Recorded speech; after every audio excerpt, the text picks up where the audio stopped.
I call on the representative of Armenia.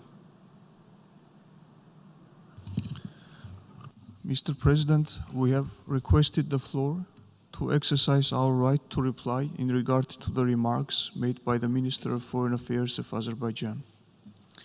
The statement did not come as a surprise to us.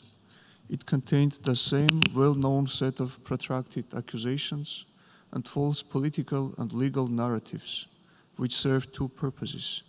First, to justify incompliance of Azerbaijan towards its international commitments and destructive position in regard to the Nagorno-Karabakh conflict resolution, and second, to hide behind Armenia to justify its poor human rights record. Regrettably, the hostile rhetoric which we heard has nothing in common with the commitment to prepare peoples for peace and contradicts the recent call of the international mediators to minimize use of inflammatory rhetoric. The language of war threats voiced in the General Assembly by Azerbaijan should serve as an early warning sign for the international community, which, if not properly addressed, can encourage Azerbaijan to commit new war crimes, massacres, and crimes against humanity. Reference of Azerbaijan to territories and complete disregard of the people living in their ancestral homeland was yet another proof that the people of Nagorno-Karabakh continue to face an existential threat. 30 years ago, the people of Nagorno-Karabakh stood up in a renewed struggle against historical injustice and for self-determination, human dignity, and freedom. The rejection to acknowledge these basic human rights and the use of force against their peaceful aspirations is the root cause of the conflict. The existential threat to the security and lives of the people of Nagorno-Karabakh is the basic cause of the conflict.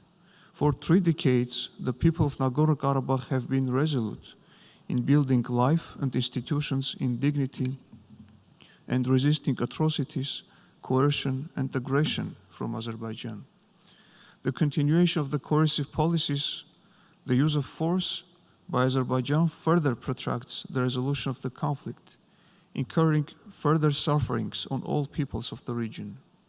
There is no alternative to the peaceful and negotiated settlement. The illusions of Azerbaijan to achieve military superiority and making gains are deemed to failure. Armenia will not allow yet another genocide of the Armenian people in its historical homeland. When it comes to the UN Security Council resolutions, we would like to state time and again that one cannot constantly insist on its one-sided, manipulative interpretation of wordings of international documents and refuse to refer to such documents in their entirety. The reference to the UN Security Council resolutions with such narrow interpretation is a poor excuse for the failure to take forward the negotiations of the past 25 years, in which the question of status and security have distinct place.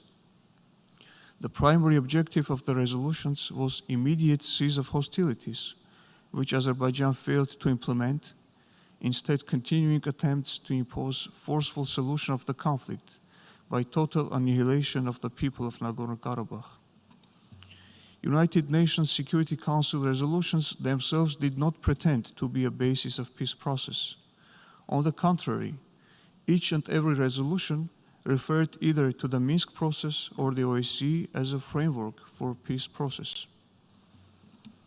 We would like to remind the Azerbaijani side that the OSCE Athens Ministerial Declaration acknowledges that the principle of equal rights and self-determination stands as one of the core principles of the resolution of the Nagorno-Karabakh conflict. Determination of the final legal status of Nagorno-Karabakh through legally binding expression of will is at the core of the settlement. The elected authorities of Nagorno-Karabakh should have a decisive voice in the peace process. Mr. President, the Foreign Minister of Azerbaijan made an unsuccessful attempt to portray his country as an example of multiculturalism and tolerance. Tolerance is not measured by the number of window dressing events, but rather with the real human rights situation in the country. We would like to refer in this regard to the report of the Advisory Committee of the Council of Europe Framework Convention for the Protection of National Minorities, which noted a persistent public narrative surrounding the conflict over Nagorno-Karabakh, identifying Armenia or Armenians as the enemy and openly promulgating hate messages. Persons of Armenian origin, regardless their citizenship, are not allowed to enter Azerbaijan. In the conditions of severe restrictions of freedom of expression and freedom of media, the anti-Armenian propaganda by the government has led to radicalization of youth. Tolerance and non-discrimination and human rights are interrelated and interlinked. It would be erroneous to expect tolerance in Azerbaijan where human rights and fundamental freedoms are violated and free media and independent civil society are non-existent. I thank you, Mr. President. I call